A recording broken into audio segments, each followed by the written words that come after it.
Hello, my name is Michael Shatani, and I am a Market Development Manager for DWYER Instruments. In today's video, we will discuss the features of our Series MS2. This is the second generation of our industry-leading Magnesense differential pressure transmitter. Like its predecessor, the Series MS2 is loaded with features and has one of the most competitive prices on the market. All of the features from the original design are present in the new design, such as selectable ranges, velocity mode, duct and DIN rail mounting options, and field upgradable display. The first new feature that you notice on the Magnesense 2 is the larger display. The new display has increased to 5 digits and has the engineering units integral to the display. There are now 4 selectable engineering units for differential pressure and 2 selectable engineering units for velocity and flow. A more robust remote display tool is available for testing and programming the unit if the integral display is not ordered. Another feature that will help in testing or commissioning the transmitter is the simultaneous current and voltage outputs.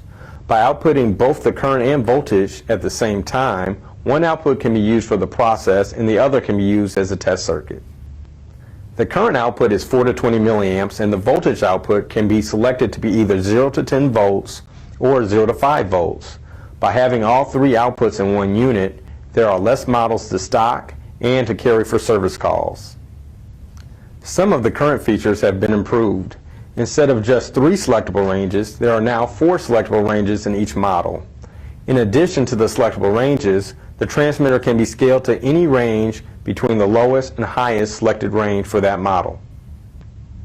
Previously, selectable ranges were just available on our building pressure models and our duct static pressure models. Now we have selectable ranges for our higher range models up to 28 inches of water column.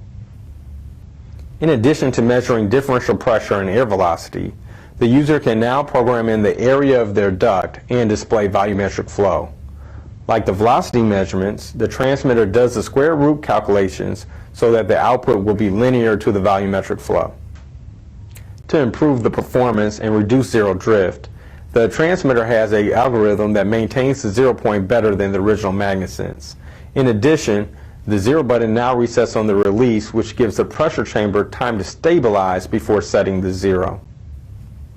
In an effort to further reduce the model numbers, the differential pressure ranges can be selected to be zero-centered in the field.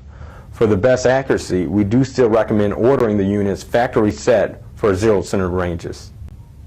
While most of the new features are selectable via dip switches on the circuit board, some of the new features have required a new menu structure. For additional security, the menu is password protected to restrict access to the menu and calibration settings. The last new feature in the Magnesense 2 may be one of the most exciting. Optional BACnet and Modbus communications are now available in place of the analog outputs. This is DWYER's first BTL-listed BACnet product.